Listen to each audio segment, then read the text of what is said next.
বিসমিল্লাহির রহমানির রাহিম। সমস্ত প্রশংসা মহাশক্তিশালী, মহাক্ষমাশীল, একক ও মহাপরাক্রমশালী আল্লাহ তাআলার।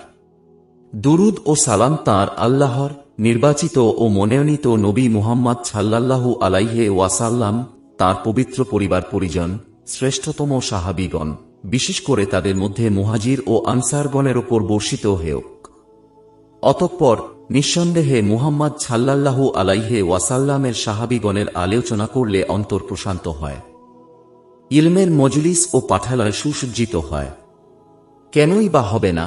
তারা তো ছিলেন আল্লাহর সর্বশ্রেষ্ঠ বান্দা, সর্বোত্তম মানুষ, সর্বোত্তম উম্মত, যাদেরকে মানুষের কল্যাণে সৃষ্টি করা হয়েছে, সম্মান ও ফজিলতের অধিকারী, উচ্চ স্তর ও ইসলাম গ্রহণে তারাই ছিলেন অগ্রগামী। আর তারা তো মুহাজির ও আনসার, যারা ইসলাম গ্রহণে প্রথম অগ্রগামী এবং যারা তাদেরকে অনুসরণ করেছে সুন্দরভাবে। আল্লাহ তাদের প্রতি সন্তুষ্ট হয়েছেন আর তারাও আল্লাহর প্রতি সন্তুষ্ট হয়েছে। তাদের মধ্যে যারা বৃক্ষের নিচে রাসূলুল্লাহ সাল্লাল্লাহু আলাইহি ওয়াসাল্লাম এর হাতে বায়াত গ্রহণ করেছেন, তাদের প্রতিও আল্লাহ সন্তুষ্ট হয়েছেন। তারা তো এমন লোক, আল্লাহ তাদেরই অন্তরগুলোকে তাকওয়ার জন্য বাছাই করেছেন। তাদেরকে আল্লাহ হিদায়াত দান করেছেন, তারাই তো ছিলেন প্রকৃত বিচক্ষণ জ্ঞানী। তাদের ওপরই রয়েছে তাদের রবের পক্ষ থেকে মাগফিরাত ও রহমত এবং তারাই হিদায়াত প্রাপ্ত। তাদের রব তাদেরকে নিজের পক্ষ থেকে সুসংবাদ দিচ্ছেন রহমত ও সন্তুষ্টির এবং এমন জান্নাত সমূহের, যাতে রয়েছে তাদের জন্য স্থায়ী নিয়ামত। তারা তো এমন মানব ছিলেন যারা নিজেদের জন্য তাকওয়া অনিবার্য করেছিলেন। তারা তাকওয়ার জন্য অধিক উপযোগী ও তাকওয়াবান ছিলেন। তাদের অন্তরে আল্লাহ সাকিনা তথা প্রশান্তি নাজিল করেছেন, যাতে তাদের ঈমান আরও বৃদ্ধি পায়। তারা তো এমনই লোক ছিলেন যারা ফিরে এসেছিলেন আল্লাহর পক্ষ থেকে নিয়ামত ও অনুগ্রহ সহ। কোনো মন্দ তাদেরকে স্পর্শ করেনি। তাদের সম্পর্কে আল্লাহ বলেছেন, হে নবী, আপনার জন্য আল্লাহই যথেষ্ট এবং যে সব মুমিন আপনার অনুসরণ করেছে তাদের জন্য। সূরা আল আনফাল আয়াত ৬৪। তাদের মর্যাদা উল্লেখ করে আল্লাহ বলেছেন, তিনি তোমাকে শক্তিশালী করেছেন তাঁর সাহায্য ও মুমিনদের দ্বারা। সূরা আল আনফাল আয়াত ৬২। সেসব শ্রেষ্ঠতম, পবিত্রতম, তাকওয়াবান ও নির্বাচিত সেরাগণ নিজেদের জীবন, ধন সম্পদ, সন্তান সন্ততি, ঘর বাড়ি সবকিছুই ত্যাগ করেছেন। ফলে তারা নিজেদের বাসস্থান ছেড়ে দেশ থেকে হিজরত করেছেন। এমনকি আল্লাহর জন্য নিজেদের পিতামাতা ও ভাই বোনও কুরবানি করেছেন। তারা ধৈর্যের সাথে আত্মত্যাগ করেছেন, সওয়াবের প্রত্যাশায় ধন সম্পদ ব্যয় করেছেন। আল্লাহর ওপর তাওয়াক্কুল করে যারা তাদের সাথে শত্রুতামূলক আচরণ করেছেন তাদের মোকাবিলা করেছেন। সব প্রিয় ও অপ্রিয় কাজে সর্বদা তারা আল্লাহর সন্তুষ্টি অন্বেষণ করেছেন। তারা তো এমনই মুহাজির যাদেরকে নিজেদের ঘর বাড়ি ও ধন সম্পত্তি থেকে বের করে দেওয়া হয়েছিল, অথচ এরা আল্লাহর অনুগ্রহ ও সন্তুষ্টির অন্বেষণে রত থাকতেন এবং আল্লাহ ও তাঁর রাসূলকে সাহায্য করতেন। এরাই তো সত্যবাদী। তাদেরই ভাই আনসারগণ ছিলেন সমবেদনা পোষণকারী, অন্যকে অগ্রাধিকার প্রদানকারী, আরবের উত্তম প্রতিবেশী, যাদের বাড়িঘরকে আল্লাহর রাসূল সাল্লাল্লাহু আলাইহি ওয়াসাল্লাম নিরাপদ ও স্থিতিশীল স্থান হিসেবে গ্রহণ করেছেন। তারা ছিলেন সচ্চরিত্রবান, পুষ্পিত, মনোনীত লোক। তাদের সম্পর্কে আল্লাহ তাআলা বলেছেন, আর মুহাজিরদের আগমনের পূর্বে যারা মদিনাকে নিবাস হিসেবে গ্রহণ করেছিল এবং ঈমান এনেছিল, তাদের জন্য এ সম্পদে অংশ রয়েছে। আর যারা তাদের কাছে হিজরত করে এসেছে তাদেরকে ভালোবাসে। আর মুহাজিরদেরকে যা প্রদান করা হয়েছে তার জন্য এরা তাদের অন্তরে কোনো ঈর্ষা অনুভব করে না এবং নিজেদের অভাব থাকা সত্ত্বেও নিজেদের ওপর মুহাজিরদেরকে অগ্রাধিকার দেয়। সূরা আল হাশর আয়াত ৯। আহলে সুন্নাত ওয়াল জামাতই তাদের সাহাবীগণের অগাধ ভালোবাসা তাদের অন্তরে লুকিয়ে রাখেন, তাদের প্রতি সম্মান মর্যাদা পোষণ ও তাদেরকে ভালোবাসার দ্বারা আল্লাহর নৈকট্য তালাশ করেন। আর যারা তাদের অন্তরে সাহাবীগণের প্রতি ঘৃণা, বিদ্বেষ ও শত্রুতা পোষণ করে তাদের সাথে সম্পর্ক ছিন্ন করেন, আল্লাহ তাআলা তাদের সম্পর্কে যথার্থই বলেছেন, যারা তাদের পরে এসেছে তারা বলে, হে আমাদের রব, আমাদেরকে ও আমাদের ভাই যারা ঈমান নিয়ে আমাদের পূর্বে অতিক্রান্ত হয়েছে তাদেরকে ক্ষমা করুন এবং যারা ঈমান এনেছিল তাদের জন্য আমাদের অন্তরে কোনো বিদ্বেষ রাখবেন না। হে আমাদের রব, নিশ্চয় আপনি দয়াবান, পরম দয়ালু। সূরা আল হাশর আয়াত 10। বস্তুত মুহাম্মদ সাল্লাল্লাহু আলাইহি ওয়াসাল্লাম এর উম্মতের ওপর তাঁর সাহাবীগণের অনেক অধিকার রয়েছে, বিশেষ করে তাদের জন্য বর্তমান সময়ে যাদের অন্তরে ব্যাধির উদ্ভব হয়েছে, যারা সুযোগ পেলেই তাদের প্রতি হিংসা বিদ্বেষের তীর নিক্ষেপ করে, এমনকি আহলে সুন্নাত ওয়াল জামাতের কতিপয় লোক তাদের দ্বারা প্রভাবান্বিত হয়েছে। ফলে তারা আধুনিক মিডিয়া ও যোগাযোগ মাধ্যমে সাহাবীগণের ব্যাপারে কতিপয় দ্বিধা সংশয় প্রচার করে থাকেন। এ কারণে তাদের এ ফিতনা ভয়ঙ্কর রূপ ধারণ করেছে। আল্লাহই একমাত্র সাহায্যকারী। এতে আহলে সুন্নাত ওয়াল জামাতের আকীদাকে দলিল ও তাদের উক্তি সহকারে উল্লেখ করা হয়েছে। শরঈ পরিভাষায় সাহাবী বলা হয় যে ব্যক্তি ঈমানের সাথে রাসূলুল্লাহ সাল্লাল্লাহু আলাইহি ওয়াসাল্লামকে দেখেছেন এবং ইসলামের ওপর মারা গেছেন। এটি পূর্ববর্তী ও পরবর্তী অধিকাংশ আলেমদের অভিমত। অতএব সাহাবী সাব্যস্ত হতে এর চেয়ে আর বেশি শর্তাবলী আরোপ করার প্রয়োজন নেই। যেমন রাসূলুল্লাহ সাল্লাল্লাহু আলাইহি ওয়াসাল্লামের সাথে দীর্ঘ সাহচর্য, তাঁর সাথে যুদ্ধে অংশগ্রহণ করা বা তাঁর থেকে হাদিস বর্ণনা করা ইত্যাদি। ইবন কাসির রহমতুল্লাহ বলেছেন যে ব্যক্তি মুসলিম অবস্থায় রাসূলুল্লাহ সাল্লাল্লাহু আলাইহি ওয়াসাল্লামকে দেখেছেন তিনিই সাহাবী। যদিও তার দীর্ঘ সাহচর্য নেই বা তাঁর থেকে কোন হাদিস বর্ণনা করেননি, এটি সৎপূর্বসূরি ও উত্তরসূরি সব আলেমের অভিমত। ইমাম আহমদ রহমতুল্লাহ বলেছেন যে কেউ রাসূলুল্লাহ সাল্লাল্লাহু আলাইহি ওয়াসাল্লামের সাহচর্যে 1 বছর বা 1 মাস বা 1 দিন বা 1 ঘণ্টা ছিল বা 1 মুহূর্ত তাকে দেখেছেন, তিনি তাঁর সাহাবী। সাহচর্যের সময় অনুপাতে তাদের সাহাবিত্বের মর্যাদা নির্ণয় করা হবে। ইমাম বুখারী রহমতুল্লাহ তার সহিহ বুখারীতে বলেছেন যে ব্যক্তি রাসূলুল্লাহ সাল্লাল্লাহু আলাইহি ওয়াসাল্লামের সাহচর্য লাভ করেছেন অথবা যে মুসলিম তাকে দেখেছেন, তিনি সাহাবীগণের অন্তর্ভুক্ত। সুহবা তথা সান্নিধ্যের শাব্দিক অর্থের সাথে এ অর্থ সামঞ্জস্যপূর্ণ অনুরূপ। কেননা সুহবাত শব্দের শাব্দিক অর্থ হচ্ছে কোনো কিছুর সাথে তুলনা করা, তার সাথে লেগে থাকা ও সান্নিধ্যে থাকা। ইবন ফারিস রহমতুল্লাহ বলেছেন সাদ, হা ও বা একই মূল ধাতু থেকে নির্গত, যা কোনো কিছুর সাথে মিল ও নিকটে অবস্থানের অর্থে বোঝায়, এ শব্দ থেকে বলা হয় সাথী। অতএব এ সাহচর্যের কোনো নির্দিষ্ট সীমা নেই এবং সাহাবী হতে দীর্ঘ সান্নিধ্য ইত্যাদি কোনো শর্তারোপও করা যাবে না। এ কথার দলিল হচ্ছে নিম্নোক্ত আয়াত। আল্লাহ তাআলা বলেছেন, অতঃপর তাকে ও নৌকা আরোহীদেরকে আমি রক্ষা করলাম। সূরা আল আনকাবুত আয়াত 15। আল্লাহ তাআলা বলেছেন, যেমনিভাবে লানত করেছি আসহাবুস সাবত তথা শনিবার ওয়ালাদেরকে।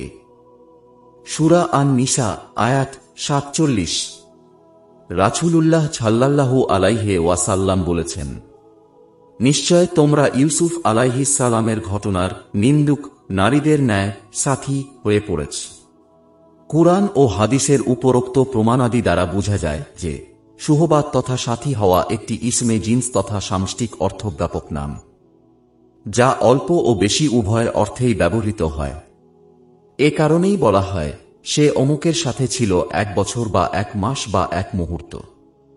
রাসূলুল্লাহ সাল্লাল্লাহু আলাইহি ওয়াসাল্লামের সামান্য সান্নিধ্য, এমনকি ঈমানের সাথে তাকে দেখলেই যে সাহাবী হয়ে যায়, তার বর্ণনা রাসূলুল্লাহ সাল্লাল্লাহু আলাইহি ওয়াসাল্লামের নিম্নোক্ত হাদিসেই পাওয়া যায়। হযরত মুহাম্মদ সাল্লাল্লাহু আলাইহি ওয়াসাল্লাম বলেছেন, ভবিষ্যতে মানুষের মাঝে এমন এক সময় আসবে যখন তাদের একদল জিহাদ করতে থাকবে। এরপর তাদেরকে জিজ্ঞাসা করা হবে, তোমাদের মধ্যে এমন কেউ আছেন যিনি রাসূলুল্লাহ সাল্লাল্লাহু আলাইহি ওয়াসাল্লামকে দেখেছেন? তারা বলবেন, হ্যাঁ। তখন তাদেরকে বিজয় দান করা হবে। এরপর মানুষের মধ্য থেকে একদল যুদ্ধ করতে থাকবে। তখন তাদেরকে জিজ্ঞাসা করা হবে, তোমাদের মধ্যে কি এমন কোন ব্যক্তি আছেন যিনি রাসূলুল্লাহ সাল্লাল্লাহু আলাইহি ওয়াসাল্লামের সাহাবীগণকে দেখেছেন? তারা বলবেন, জি হ্যাঁ। তখন তাদেরকে বিজয় দান করা হবে। এরপর মানুষের আরেকটি দল জিহাদ করতে থাকবে। তখন তাদেরকে জিজ্ঞাসা করা হবে, তোমাদের মধ্যে কি এমন কেউ আছেন যিনি সাহাবীগণের সাহচর্য লাভকারী অর্থাৎ তাবেঈগণকে দেখেছেন? তখন লোকেরা বলবে, জি হ্যাঁ। তখন তাদেরকে বিজয় দান করা হবে। উপরোক্ত হাদিসে দর্শন লাভকারীকে সাথী বলা হয়েছে। অতএব কারো দেখা লাভকারী হল তার সাহাবী। ইমানের সাথে শুধু দেখা পাওয়াই যে সাহাবী হওয়ার জন্য যথেষ্ট, এ অর্থে নিম্নোক্ত হাদিসটিও তার প্রমাণ। আবু হুরায়রা রাদিয়াল্লাহু আনহু থেকে বর্ণিত, রাসূলুল্লাহ সাল্লাল্লাহু আলাইহি ওয়াসাল্লাম বলেছেন, আমার বড় ইচ্ছা হয় আমাদের ভাইদেরকে দেখি। সাহাবীরা জিজ্ঞেস করলেন, ইয়া রাসূলুল্লাহ সাল্লাল্লাহু আলাইহি ওয়াসাল্লাম, আমরা কি আপনার ভাই নই? তিনি বললেন, তোমরা তো আমার সাহাবী, আর যারা এখনো পৃথিবীতে আসেনি তারা আমাদের ভাই। আনাস রাদিয়াল্লাহু আনহু থেকে বর্ণিত হাদিসে এসেছে, রাসূলুল্লাহ সাল্লাল্লাহু আলাইহি ওয়াসাল্লাম বলেছেন, তোমরা আমার সাহাবী, কিন্তু আমার ভাই তো তারাই যারা আমাকে দেখেনি অথচ আমার প্রতি ঈমান এনেছে। এ হাদিস দ্বারা প্রমাণিত যে রাসূলুল্লাহ সাল্লাল্লাহু আলাইহি ওয়াসাল্লাম যে সব ভাইদেরকে দেখার ইচ্ছা পোষণ করেছেন তাদের ও সাহাবীগণের মধ্যে পার্থক্য হল তাঁর সাথে সাক্ষাৎ লাভ ও দেখা করা। সুতরাং যে ব্যক্তি তাঁর প্রতি ঈমান এনেছেন ও তাঁকে দেখেছেন তিনি তাঁর সাহাবী। উল্লেখ্য যে রাসূলুল্লাহ সাল্লাল্লাহু আলাইহি ওয়াসাল্লামকে যে সব সাহাবী কেবল একনজর দেখেছিলেন তাদের দেখা কেবল চোখের দেখাতে সীমাবদ্ধ ছিল না, যেমন কাফির ও মুনাফিকরা দেখেছে, বরং আল্লাহ সেসব সৎলোকদেরকে রাসূলুল্লাহ সাল্লাল্লাহু আলাইহি ওয়াসাল্লামকে অনুসরণ, আনুগত্য ও ভালোবাসার জন্য দেখার তৌফিক দিয়ে তাদেরকে সম্মানিত করেছেন। তারাও ঈমান আনয়ন, তাঁর ভালোবাসা ও বন্ধুত্ব গ্রহণ, তাঁর শত্রুদের সাথে শত্রুতা পোষণের মানসে তাঁকে দেখেছেন। সুতরাং তাদের দ্বারা রাসূলুল্লাহ সাল্লাল্লাহু আলাইহি ওয়াসাল্লাম দেখার কারণে এ মহামূল্যবান উঁচু মর্যাদা তাদের জন্য অর্জিত হওয়া যথাযথ। কেনই বা হবে না? রাসূলুল্লাহ সাল্লাল্লাহু আলাইহি ওয়াসাল্লামকে দেখা, তাঁর সাক্ষাৎ লাভ ও তাঁর সান্নিধ্যে থাকা যে একাধারে কল্যাণ, বরকত, হিদায়াতের আলো পাওয়া হিসেবে বিবেচিত, এটা হতভাগা অন্ধ ছাড়া কেউ তা অস্বীকার করতে পারে না। সাহাবী শব্দটি রাসূলুল্লাহ সাল্লাল্লাহু আলাইহি ওয়াসাল্লামের সাহাবীদের ব্যাপারেই ব্যবহৃত হয়, এমনকি তাদের নাম হিসেবেই শব্দটির ব্যবহার। এ কারণেই সাহাবীকে রাসূলুল্লাহ সাল্লাল্লাহু আলাইহি ওয়াসাল্লাম এর দিকে নিসবত করা হয়। নবী মুহাম্মদ সাল্লাল্লাহু আলাইহি ওয়াসাল্লামের সাহাবীদের মর্যাদার পরিচ্ছেদ, যে ব্যক্তি রাসূলুল্লাহ সাল্লাল্লাহু আলাইহি ওয়াসাল্লামের সাহচর্য লাভ করেছেন অথবা যে মুসলিম তাকে দেখেছেন তিনি সাহাবীদের অন্তর্ভুক্ত।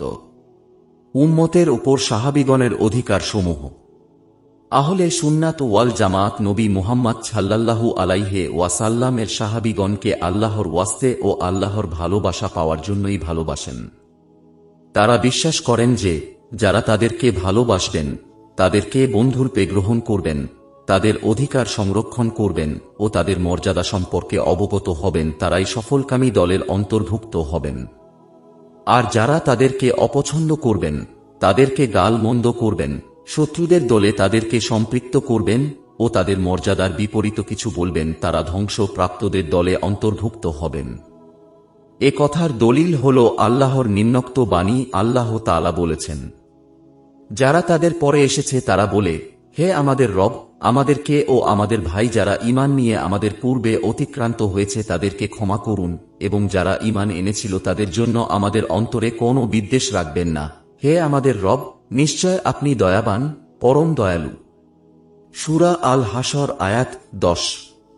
সহিহ বুখারী ও মুসলিমে রাসূলুল্লাহ সাল্লাল্লাহু আলাইহি ওয়াসাল্লাম থেকে বর্ণিত আছে, তিনি বলেছেন, ঈমানের নিদর্শন হল আনসারগণকে ভালোবাসা এবং মুনাফিকির আলামত হল আনসারদের প্রতি বিদ্বেষ পোষণ করা। এখানে যেহেতু আনসারগণের ভালোবাসা প্রমাণিত হয়েছে, তাহলে মুহাজিরগণের প্রতি ভালোবাসা আরও অধিক অগ্রাধিকার প্রাপ্ত, যেহেতু তারা সর্বদিক বিবেচনায় তাদের আনসারদের চেয়ে উত্তম। এছাড়া তারাও আল্লাহকে সাহায্য করেছেন যেমন আনসারগণ করেছেন, সেহেতু তারাও আনসার হিসেবে গণ্য। কুরআন ও হাদিসে আল্লাহর ওয়াস্তে কাউকে ভালোবাসার যে সব মর্যাদার কথা উল্লেখ আছে, রাসূলুল্লাহ সাল্লাল্লাহু আলাইহি ওয়াসাল্লামের সাহাবীগণকে ভালোবাসার দ্বারা যে কেউ সে সব মর্যাদার অন্তর্ভুক্ত হবে, যেহেতু তারা হলেন সর্বোত্তম মানুষ। ইমাম তহাবী রহমতুল্লাহ তার আকীদার কিতাবে বলেছেন, আমরা রাসূলুল্লাহ সাল্লাল্লাহু আলাইহি ওয়াসাল্লামের সাহাবীগণকে ভালোবাসি, তাদের কাউকে ভালোবাসায় আমরা বাড়াবাড়ি করি না, আবার কারো থেকে ভালোবাসা ছিন্ন করি না, সবাইকে ভালোবাসি। আমরা তাদের প্রতি শত্রুতা পোষণ করি ও তাদেরকে ঘৃণা করি যারা সাহাবীগণের সাথে শত্রুতা বিদ্বেষ পোষণ করবে এবং তাদেরকে খারাপভাবে উল্লেখ করবে। সাহাবীগণকে ভালোবাসা দিন ঈমান ও ইহসান, আর তাদেরকে অপছন্দ করা কুফরি, নিফাকি, পাপ ও অবাধ্যতা। ইমাম মালিক রহমতুল্লাহ এর বাণীটি এখানে উল্লেখযোগ্য সবচেয়ে সুন্দর কথা। তিনি বলেছেন, সালাফ তথা সৎপূর্বসূরীরা তাদের সন্তানদেরকে আবু বকর ও উমার রাদিয়াল্লাহু আনহুমার ভালোবাসা শিক্ষা দিতেন, যেমনিভাবে তারা তাদের সন্তানদেরকে কুরআন শিক্ষা দিতেন। উম্মতের মধ্যে সম্মান, মর্যাদা, সততা ও বিশুদ্ধতায় সাহাবীগণের মতো আর কেউ নেই।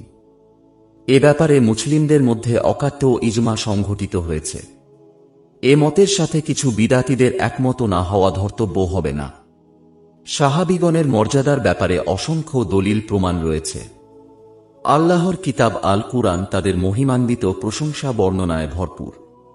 যেহেতু আল্লাহ তাদের সততা, বিশুদ্ধ ঈমান, প্রকৃত ভালোবাসা, পরিপূর্ণ জ্ঞান, পরিপক্ক মতামত, পূর্ণাঙ্গ উপদেশ ও স্পষ্ট আমানত সম্পর্কে জ্ঞাত আছেন।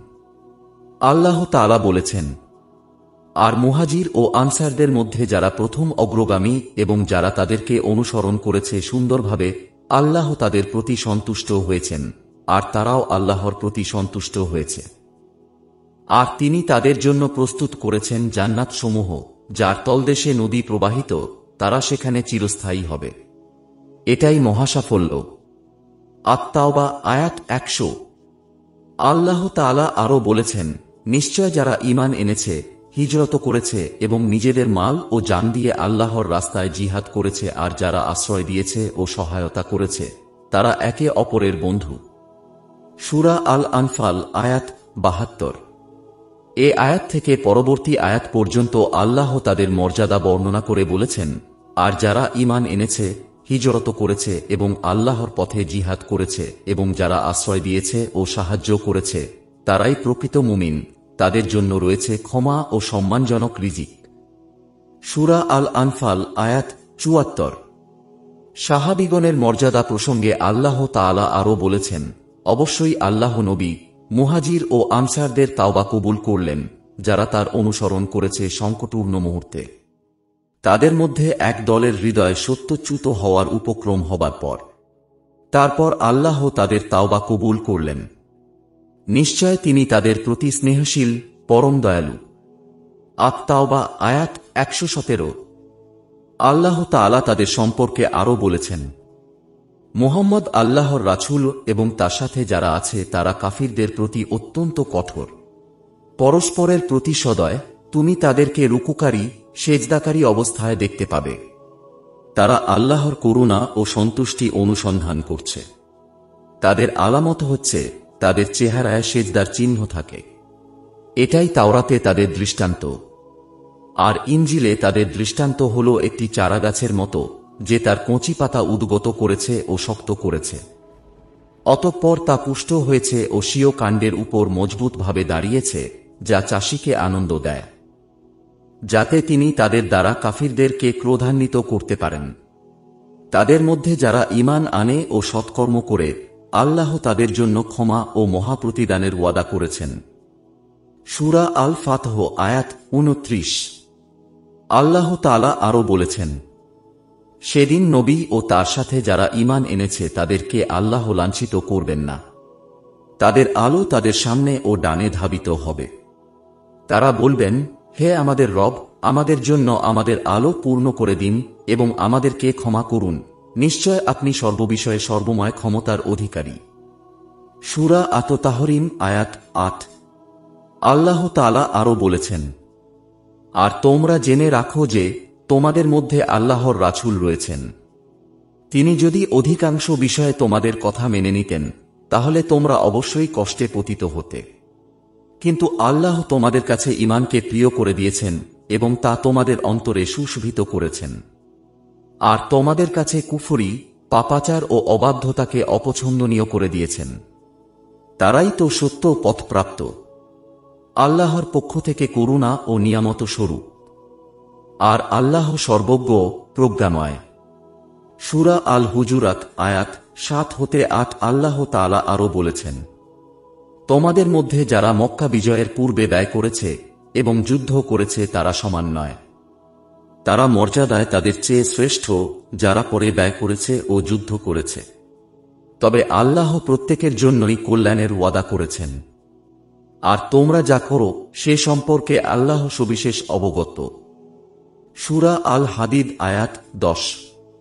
আল্লাহ তাআলা আরও বলেছেন, বলুন, সব প্রশংসাই আল্লাহর জন্য, আর শান্তি তাঁর বান্দাদের প্রতি যাদের তিনি মনোনীত করেছেন।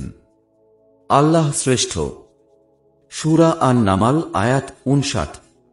ইবন আব্বাস রাদিয়াল্লাহু আনহু ও শাওরি রহমতুল্লাহ এর মতে তারা হলেন মুহাম্মদ সাল্লাল্লাহু আলাইহি ওয়াসাল্লামের সাহাবীরা। আল্লাহ তাআলা সাহাবীগণের সম্পর্কে আরও বলেছেন, তোমরা হলে সর্বোত্তম উম্মত যাদেরকে মানুষের জন্য বের করা হয়েছে। তোমরা ভালো কাজের আদেশ দেবে এবং মন্দ কাজ থেকে বারণ করবে, আর আল্লাহর প্রতি ঈমান পোষণ করবে। সূরা আলে ইমরান আয়াত 110। এ আয়াত দ্বারা সাহাবীগণের মর্যাদা সুস্পষ্টভাবে প্রমাণিত। এ আয়াত হয়তো তাদের কথাই নির্দিষ্টভাবে বুঝিয়েছে, অথবা সর্বোত্তম উম্মত বলে নবী মুহাম্মদ সাল্লাল্লাহু আলাইহি ওয়াসাল্লামের সব উম্মতকে বুঝানো হয়েছে। আর নবী মুহাম্মদ সাল্লাল্লাহু আলাইহি ওয়াসাল্লাম এর সব উম্মত বুঝালে সাহাবীরা অগ্রাধিকারের ভিত্তিতে এ আয়াতের অন্তর্ভুক্ত হবেন। এছাড়াও আল্লাহ তাআলা তাদের মর্যাদা সম্পর্কে বলেছেন, আর এভাবেই আমরা তোমাদেরকে মধ্যপন্থী উম্মত বানিয়েছি, যাতে তোমরা মানুষের ওপর সাক্ষী হও এবং রাসূল সাক্ষী হন তোমাদের উপর। সূরা আল বাকারা আয়াত 143। পূর্বোক্ত আয়াতের মতোই উপরোক্ত আয়াতের দ্বারা দলিল দেওয়া হয়েছে, বরং কুরআন ও হাদিসের যত আয়াত ও হাদিস এ উম্মতের সম্মান ও মর্যাদা প্রমাণ করে তা সবই অগ্রাধিকারের ভিত্তিতে মুহাম্মদ সাল্লাল্লাহু আলাইহি ওয়াসাল্লামের সাহাবীগণকে অন্তর্ভুক্ত করে। অন্যদিকে রাসূলুল্লাহ সাল্লাল্লাহু আলাইহি ওয়াসাল্লামের অসংখ্য হাদিস সাহাবীগণের মর্যাদার কথা বলেছে। তন্মধ্যে নিচে কয়েকটি উল্লেখ করা হল। রাসূলুল্লাহ সাল্লাল্লাহু আলাইহি ওয়াসাল্লাম বলেছেন, তারকারাজি আসমানের জন্য নিরাপত্তা রক্ষাকারী। যখন তারকারাজি নিশ্চিহ্ন হয়ে যাবে তখন আসমানের জন্য প্রতিশ্রুত বিপদ আসন্ন হবে, অর্থাৎ কিয়ামত সংঘটিত হবে। আর আমি আমার সাহাবীগণের জন্য নিরাপত্তা প্রদানকারী স্বরূপ। যখন আমি বিদায় নেব তখন আমার সাহাবীগণের উপর প্রতিশ্রুত সময় উপস্থিত হবে, অর্থাৎ ফিতনা ফাসাদ ও যুদ্ধ বিগ্রহ শুরু হয়ে যাবে। আর আমার সাহাবীগণ সমগ্র উম্মতের জন্য নিরাপত্তা প্রদানকারী স্বরূপ। যখন আমার সাহাবীগণ বিদায় হয়ে যাবে তখন আমার উম্মতের ওপর প্রতিশ্রুত সময় উপস্থিত হবে, অর্থাৎ কিয়ামতের আলামত প্রকাশ পাবে। যেমন শিরক বিদআত ছড়িয়ে পড়বে, ফিতনা ফাসাদ সৃষ্টি হবে, শয়তানের শিং উদয় হবে, খ্রিস্টানদের রাজত্ব কায়েম হবে, মক্কা ও মদিনার অবমাননা করা হবে ইত্যাদি। আবুল আব্বাস আল কুরত্তবী রহমতুল্লাহ উক্ত হাদিসের ব্যাখ্যায় বলেছেন, রাসূলুল্লাহ সাল্লাল্লাহু আলাইহি ওয়াসাল্লামের সাহাবীগণ যতদিন জমিনে জীবিত থাকবেন ততদিন জমিনে দিন কায়েম থাকবে, হক প্রকাশ্যে থাকবে, শত্রুর উপর বিজয় অর্জিত হবে। আর যখন তাঁর সাহাবীরা মারা যাবেন তখন পৃথিবীতে ফিতনা ফাসাদ শুরু হবে, শত্রুর বিজয় অর্জিত হবে। এভাবেই দিন কমতে থাকবে। দিন কমতে কমতে একসময় এমন অবস্থা হবে যে জমিনে আল্লাহ আল্লাহ বলার মতো কেউ অবশিষ্ট থাকবে না। আর তখনই কিয়ামত সংঘটিত হবে। এ কথাই উপরোক্ত হাদিসে এ উম্মতের সাথে প্রতিশ্রুতি দেওয়া হয়েছে। আল্লাহই সম্যক জ্ঞাত। রাসূলুল্লাহ সাল্লাল্লাহু আলাইহি ওয়াসাল্লাম বলেছেন, তোমরা আমার সাহাবীগণকে গালমন্দ করো না। তোমাদের কেউ যদি অহুদ পাহাড় সমান স্বর্ণ আল্লাহর রাস্তায় ব্যয় করো তবে তাদের একমুদ বা অর্ধমুদের সমপরিমাণেও পৌঁছাতে পারবে না। রাসূলুল্লাহ সাল্লাল্লাহু আলাইহি ওয়াসাল্লাম আরও বলেছেন, আমার যুগের লোকেরাই হচ্ছে সর্বোত্তম লোক, এরপর যারা তাদের নিকটবর্তী, এরপর যারা তাদের নিকটবর্তী যুগের। সাহাবীগণের সর্বোত্তম হওয়ার এ সাক্ষ্য ও বিবরণ স্বয়ং এমন এক মহান ব্যক্তি দিয়েছেন যিনি মন গড়া কোনো কথা বলেন না। তাহলে এর চেয়ে উত্তম সত্যায়ন আর কি হতে পারে? আব্দুল্লাহ ইবন মাসুদ রাদিয়াল্লাহু আনহু রাসূলুল্লাহ সাল্লাল্লাহু আলাইহি ওয়াসাল্লামের সাহাবীগণের মর্যাদা বর্ণনায় বলেছেন, এ ধরনের বর্ণনা ইবন উমার রাদিয়াল্লাহু আনহু ও হাসান বসরি রহমতুল্লাহ এর থেকেও বর্ণিত আছে যে ব্যক্তি কারো অনুসরণ করতে চায় সে যেন মৃত ব্যক্তির অনুসরণ করে, কেননা জীবিত ব্যক্তি কখনো ফিতনায় নিপতিত হওয়া থেকে নিরাপদ নয়। তারাই অর্থাৎ সেসব মৃত ব্যক্তি হচ্ছেন মুহাম্মদ সাল্লাল্লাহু আলাইহি ওয়াসাল্লামের সাহাবীগণ। আল্লাহর শপথ, মুহাম্মদ সাল্লাল্লাহু আলাইহি ওয়াসাল্লামের সাহাবীগণ হচ্ছেন এ উম্মতের সর্বোত্তম মানুষ, অন্তরের দিক থেকে সর্বাধিক পবিত্র, গভীর ইলমের অধিকারী আর সবচেয়ে কম লৌকিকতা প্রদর্শনকারী। আল্লাহ তাদেরকে তাঁর নবী মুহাম্মদ সাল্লাল্লাহু আলাইহি ওয়াসাল্লামের সাহাবী হিসেবে ও তাঁর দ্বীন প্রতিষ্ঠার জন্য নির্বাচিত করেছেন। অতএব তাদের সম্মান ও মর্যাদা জানো ও তাদের পদাঙ্ক অনুসরণ করো, তাদের আখলাক ও দ্বীনের যতটুকু সম্ভব আঁকড়ে ধরো, কেননা তারা সঠিক হিদায়াতের পথে ছিলেন। সাহাবীগণের সুন্দর গুণাবলী ও মর্যাদা সম্পর্কে গভীর চিন্তা করে দেখলে বুঝতে পারবেন যে তারা ইলম, ন্যায়পরায়ণতা, জিহাদ ও অন্যান্য সব কল্যাণকর কাজে সর্বাধিক অগ্রগামী ছিলেন। ফলে তারা তাদের পূর্ববর্তীদেরকে ছাড়িয়ে গেছেন আর পরবর্তীদেরকে হারিয়ে দিয়েছেন, অভীষ্ট লক্ষ্যে অধিষ্ঠিত হয়েছিলেন, সর্বোচ্চ সম্মান অর্জন করেছিলেন। তারাই ছিলেন আমাদের পর্যন্ত ইসলাম পৌঁছানোর এবং সব ধরনের কল্যাণ ও হিদায়াতের মাধ্যম। তাদের মাধ্যমেই আমরা সৌভাগ্য ও নাজাত লাভ করেছি। কিয়ামত পর্যন্ত উম্মত তাদের ইলম, ন্যায়পরায়ণতা ও জিহাদের অবশিষ্ট কল্যাণ প্রাপ্ত হবেন। তাদের মাধ্যম ব্যতীত কেউ কোনো কল্যাণকর ইলম প্রাপ্ত হবে না। তাদের মাধ্যমেই আমরা ইলম পেয়েছি। তাদের জিহাদ ও বিজয় ব্যতীত আমরা পৃথিবীর বুকে নিরাপদে বসবাস করতে পারতাম না। ন্যায়পরায়ণ ও হিদায়াতের ওপর অধিষ্ঠিত কোনো ইমাম বা শাসক তাদের দ্বারা প্রাপ্ত মাধ্যম ব্যতীত শাসন কার্য পরিচালনা করতে পারত না। তারাই তরবারির দ্বারা দেশ জয় করেছেন, দৃঢ় ঈমানের দ্বারা মানুষের হৃদয় উন্মুক্ত করেছেন, ন্যায়পরায়ণতার দ্বারা দেশ আবাদ করেছেন এবং ইলম ও হিদায়াতের দ্বারা অন্তর জয় করেছেন। তাদের কৃত আমল ছাড়াও কিয়ামত পর্যন্ত উম্মতের আমলের একটি অংশ তারা প্রাপ্ত হবেন। অতএব সে মহান আল্লাহর তাসবিহ বর্ণনা করছি যিনি তাঁর দয়ায় ও রহমতে যাকে ইচ্ছা তাকে নির্বাচিত করেন। ইবন তাইমিয়াহ রহমতুল্লাহ তাদের হকের ব্যাপারে কতই না সুন্দর কথা বলেছেন। তিনি বলেছেন, যে ব্যক্তি বিজ্ঞ ও সচেতনতার সাথে তাদের সিরাত, জীবনী পড়েন, দেখেন আল্লাহ তাদেরকে যে সম্মান ও মর্যাদা দান করেছেন তা অবলোকন করেন, তাহলে তিনি নিশ্চিতভাবে জানতে পাবেন যে নবী রাসূলদের পরে তারাই সর্বোত্তম সৃষ্টি, তাদের মতো পূর্বে কেউ ছিলেন না এবং পরবর্তীতেও কেউ আসবেন না। এ উম্মতের মধ্যে তারাই সর্বশ্রেষ্ঠ ও সর্বোত্তম, যে উম্মতকে আল্লাহ সমস্ত উম্মতের মধ্যে শ্রেষ্ঠত্ব ও মর্যাদা দান করেছেন। তাদের এ সুমহান মর্যাদা ও সুউচ্চ পবিত্রতম সম্মানের কারণে আহলে সুন্নাত ওয়াল জামাত সকল সাহাবীকে ন্যায়পরায়ণ মনে করেন। তারা কেউ মাজরুহ তথা দোষ ত্রুটি যুক্ত নন। আল্লাহ তাদেরকে অপবাদ থেকে মুক্ত রেখেছেন এবং দোষ ত্রুটি থেকে রক্ষা করেছেন। তারা সকলেই মুসলিমদের সম্মানিত ইমাম ও নেতা। আর আল্লাহ তাদেরকে নির্বাচন করেছেন ও তাদের পবিত্রতার সংবাদ সকলেরই জানা। তারা সর্বোত্তম যুগের মানুষ, সর্বোত্তম উম্মত, যাদেরকে মানুষের কল্যাণে সৃষ্টি করা হয়েছে। সুতরাং আল্লাহ যাদেরকে তাঁর নবীর সাহচর্য ও সাহায্যের জন্য নির্বাচিত করে যাদের ওপর তিনি সন্তুষ্ট, এর চেয়ে উত্তম ন্যায়পরায়ণতার সাক্ষ্য হতে পারে না, এর চেয়ে উত্তম প্রশংসা হতে পারে না, আর এর চেয়ে পরিপূর্ণ ন্যায়পরায়ণতা সাব্যস্ত করার আর কি পন্থা হতে পারে। কেন না আহলে সুন্নাত ওয়াল জামাতের মতে সাহাবীগণ সাধারণ মর্যাদার ক্ষেত্রে সকলেই সমান, তবে মর্যাদা স্তরের বিবেচনায় তারা বিভিন্ন স্তরের। তাদের কিছু সংখ্যক অন্যদের চেয়ে বেশি মর্যাদাবান, তবে এতে কাউকে অমর্যাদা করা যাবে না। সাধারণভাবে সর্বোত্তম সাহাবী হলেন জান্নাতের সুসংবাদ প্রাপ্ত 10 জন সাহাবী, আর তারা হলেন 4 খোলাফায়ে রাশেদিন তথা আবু বকর, উমার, উসমান ও আলী রাদিয়াল্লাহু আনহুম এবং অবশিষ্ট 6 জন সাহাবী। তাদের সমষ্টি ইবন আবু দাউদ তার হাইয়াহতে এভাবে উল্লেখ করেছেন, অর্থাৎ সাইদ, সাদ, ইবন আউফ, তালহা, ফিহরের, আমের ও প্রশংসিত জুবায়ের রাদিয়াল্লাহু আনহুম। জান্নাতের সুসংবাদ প্রাপ্ত উক্ত 10 জনের মধ্যে 4 খলিফার মর্যাদা সবার উপরে।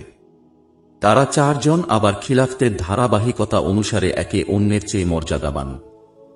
নবী মুহাম্মদ সাল্লাল্লাহু আলাইহি ওয়াসাল্লাম এর সকল সাহাবী ও তাঁর পরিবারের মর্যাদা ও সুন্দর গুণাবলী ধারণ করো ও প্রচার করো। অন্তরের গভীরে তা স্থাপন করো। সমস্ত সম্মান ও মর্যাদার ক্ষেত্রে আবু বকর ও উমারকে অগ্রাধিকার দাও, তাদের পরে উসমান, অতঃপর যুদ্ধের ময়দানে বীর সেনানী আলী রাদিয়াল্লাহু আনহু। নিঃসন্দেহে ইসলামে আবু বকর ও উমার রাদিয়াল্লাহু আনহুমার মর্যাদা সবার ঊর্ধ্বে। এ উম্মতের নবীর পরে তাদের মর্যাদা, বরং সমস্ত নবীদের পরে সৃষ্টিকুলের মধ্যে তারা সর্বশ্রেষ্ঠ মানব। তাদের দুজনের মধ্যে আবু বকর রাদিয়াল্লাহু আনহু আবার শ্রেষ্ঠত্বে অগ্রগামী। আল্লাহই সর্বাধিক জ্ঞাত। আহলে সুন্নাত ওয়াল জামাত সামষ্টিকভাবে আনসারগণের ওপরে মর্যাদায় মুহাজিরগণকে অগ্রাধিকার দেন। এমনিভাবে যারা আগে ইসলাম গ্রহণ করেছেন তাদেরকে যারা পরে ইসলাম গ্রহণ করেছেন তাদের ওপরে অগ্রাধিকার দেন। মহিলা সাহাবীগণের মধ্যে ৩ জন সর্বোত্তম। তারা হলেন খাদিজা রাদিয়াল্লাহু আনহা, ফাতিমা রাদিয়াল্লাহু আনহা ও আয়েশা রাদিয়াল্লাহু আনহা। শাইখুল ইসলাম আবুল আব্বাস ইবন তাইমিয়াহ রহমতুল্লাহ বলেছেন, এ উম্মতের মধ্যে সর্বোত্তম নারী হচ্ছেন খাদিজা রাদিয়াল্লাহু আনহা, আয়েশা রাদিয়াল্লাহু আনহা ও ফাতিমা রাদিয়াল্লাহু আনহা। তাদের একজনের ওপর আরেকজনের অগ্রাধিকারের ব্যাপারে আলেমদের মধ্যে মতানৈক্য ও বিস্তারিত বিবরণ রয়েছে। এখানে এক বিষয়ে উল্লেখ করা জরুরি যে জমহুর আলেমদের ঐকমত সমস্ত সাহাবীরা তাদের পরে আগত সব লোকদের চেয়ে উত্তম। এ ব্যাপারে কিভাবে মতানৈক্য বা সন্দেহ পোষণ করা সম্ভব? তারা তো এমন সৌভাগ্যবান যারা রাসূলুল্লাহ সাল্লাল্লাহু আলাইহি ওয়াসাল্লামের সাক্ষাৎ লাভে ধন্য হয়েছেন। তারা তো এমনই মর্যাদাবান ছিলেন যাদের সমকক্ষ কেউ হবেন না। যদিও সে উহুদ পাহাড় সমান স্বর্ণ আল্লাহর রাস্তায় ব্যয় করে, তবুও তাদের একমুদ বা অর্ধমুদের সমপরিমাণ সওয়াবের কাছে পৌঁছাতে পারবে না। তদুপরি যদি তাদের সালাত, জিহাদ ও অন্যান্য আমল সমূহ হিসেব করা হয় তবে তাদের মর্যাদা কোন স্তরে গিয়ে ঠেকবে। তাদের এ মর্যাদার ব্যাপারে কিভাবে কেউ মতানৈক্য করবে? তারা তো এমন লোক যাদের সম্পর্কে আল্লাহ তাআলা বলেছেন, তারাই তো সত্য পথপ্রাপ্ত। সূরা আল হুজুরাত আয়াত ৭। আল্লাহ তাআলা আরও বলেছেন, আর আল্লাহ তাদের প্রত্যেকের জন্যই কল্যাণের ওয়াদা করেছেন। সূরা আল হাদিদ আয়াত ১০। তাদের মর্যাদার ব্যাপারে কিভাবে সন্দেহ পোষণ করা যায় যাদের সম্পর্কে রাসূলুল্লাহ সাল্লাল্লাহু আলাইহি ওয়াসাল্লাম বলেছেন, আমার যুগের লোকেরাই হচ্ছে সর্বোত্তম লোক। নবী মুহাম্মদ সাল্লাল্লাহু আলাইহি ওয়াসাল্লাম ও তাঁর পরিবারকে বন্ধুরূপে গ্রহণ করো। তাদের সবার সুন্দর ব্যাপার গুণগুলো প্রচার করো ও প্রসার করো। নিঃসন্দেহে তাদেরকে ভালোবাসাই তাদের সুন্দর আখলাক সমূহ প্রচার করা। যার অন্তর তাদের ভালোবাসায় সিক্ত ও ভরপুর, সে তাদের প্রশংসা ও সুনাম প্রচারে নিবেদিত ও অটল থাকবে। আহলে সুন্নাত ওয়াল জামাত বিশ্বাস করেন যে নবী মুহাম্মদ সাল্লাল্লাহু আলাইহি ওয়াসাল্লামের সকল সাহাবী সমষ্টিগতভাবে জান্নাতি। আল কুরআনের অনেক আয়াত রয়েছে যা এ ব্যাপারে স্পষ্ট প্রমাণ বহন করে। আল্লাহ তাআলা বলেছেন, আর মুহাজির ও আনসারদের মধ্যে যারা প্রথম অগ্রগামী এবং যারা তাদেরকে অনুসরণ করেছে সুন্দরভাবে, আল্লাহ তাদের প্রতি সন্তুষ্ট হয়েছেন আর তারাও আল্লাহর প্রতি সন্তুষ্ট হয়েছে।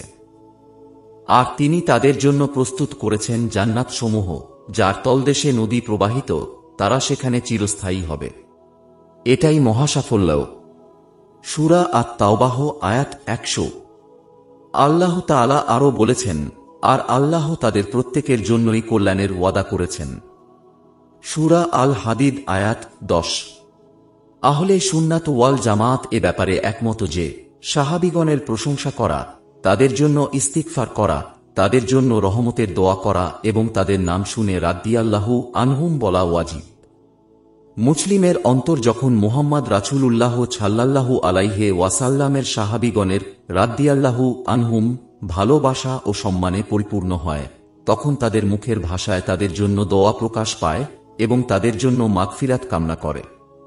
আল্লাহ তাআলা বলেছেন, আর যারা তাদের পরে এসেছে তারা বলে, হে আমাদের রব, আমাদেরকে ও আমাদের ভাই যারা ঈমান নিয়ে আমাদের পূর্বে অতিক্রান্ত হয়েছে তাদেরকে ক্ষমা করুন, এবং যারা ঈমান এনেছিল তাদের জন্য আমাদের অন্তরে কোনো বিদ্বেষ রাখবেন না। সূরা আল হাশর ১০। সুতরাং এখানে একটি বিষয় সুনির্দিষ্টভাবে সাব্যস্ত হচ্ছে যে মুসলিমের অন্তর ও তার মুখের ভাষা সাহাবীগণের মধ্যকার সংঘটিত ব্যাপারে সমালোচনা ও নিন্দা করা থেকে মুক্ত ও পবিত্র থাকবে। যার অন্তর কলুষিত সে ব্যতীত এ সরল সঠিক পথ থেকে কেউ বিমুখ হয় না। রাসূলুল্লাহ সাল্লাল্লাহু আলাইহি ওয়াসাল্লাম বলেছেন, ইমানের সবচেয়ে মজবুত রশি হচ্ছে কাউকে আল্লাহ ওয়াস্তে ভালোবাসা, আবার কাউকে আল্লাহর জন্যই ঘৃণা করা।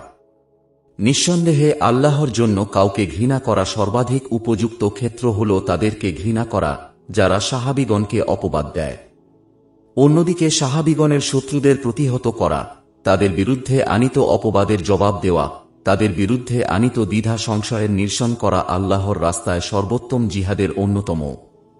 আল্লাহ তাআলা শ্রেষ্ঠতম সাহাবীগণের অনুসরণ করার ব্যাপারে লোকদের প্রশংসা করে বলেছেন।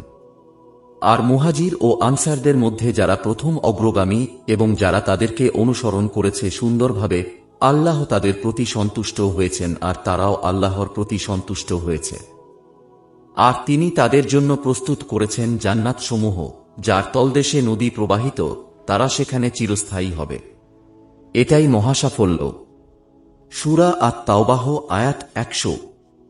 আল্লাহ তাআলা তাদেরকে অনুসরণ করতে আরো বলেছেন, আর অনুসরণ করো তা পথ যে আমার অভিমুখী হয়। সূরা লুকমান আয়াত 15। নিঃসন্দেহে নবীদের পরে তারা এই গুণের বেশি হকদার ছিলেন, অর্থাৎ নবীদের পরে তারাই সবচেয়ে বেশি আল্লাহ অভিমুখী লোক ছিলেন। আল্লাহ তাআলা আরো বলেছেন, হে মুমিনগণ, তোমরা আল্লাহর তাকওয়া অবলম্বন করো এবং সত্যবাদীদের সাথে থাকো। সূরা আত-তাওবাহ আয়াত 119। রাসূলুল্লাহ সাল্লাল্লাহু আলাইহি ওয়াসাল্লামকে যখন নাজাত প্রাপ্ত ও জাহান্নাম থেকে মুক্তিপ্রাপ্ত দলটির বর্ণনা জিজ্ঞেস করা হল, তখন তিনি বললেন, আমি এবং আমার সাহাবীরা যার উপর প্রতিষ্ঠিত। হুযায়ফা রাদিয়াল্লাহু আনহু বলেছেন, হে কারীগণ, তোমরা আল্লাহর তাকওয়া অবলম্বন করো। তোমরা তোমাদের পূর্ববর্তীদের সাহাবীগণের পথে চলো, নিঃসন্দেহে তোমরা যদি তাদের পথ অনুসরণ করো তাহলে তোমরা মহাসফলকাম হবে, আর যদি তাদের পথ থেকে সামান্য পরিমাণ এদিক সেদিক চলে যাও তবে তোমরা সুস্পষ্ট পথভ্রষ্টতায় নিপতিত হবে। উপরোক্ত আলোচনা থেকে এ কথা প্রতীয়মান হয় যে সাহাবীগণের পথে চলা হল হিদায়াত এবং এ পথই নাজাতের। আল্লাহ তাআলা বলেছেন, আর যারা কুফরি করেছে তারা যারা ঈমান এনেছে তাদের সম্পর্কে বলে, যদি এটা ভালো হতো তবে তারা আমাদের থেকে অগ্রণী হতে পারত না। সূরা আল-আহকাফ আয়াত 11। আল্লাহই সর্বাধিক জ্ঞাত। আল্লাহর সালাত, সালাম ও বরকত তার বান্দা ও রাসূল ও আমাদের নবী মুহাম্মদ সাল্লাল্লাহু আলাইহি ওয়াসাল্লাম ও তাঁর পরিবার পরিজন, তাঁর সাহাবী ও তাঁকে নিষ্ঠার সাথে অনুসরণকারীদের ওপর বর্ষিত হোক। আমিন।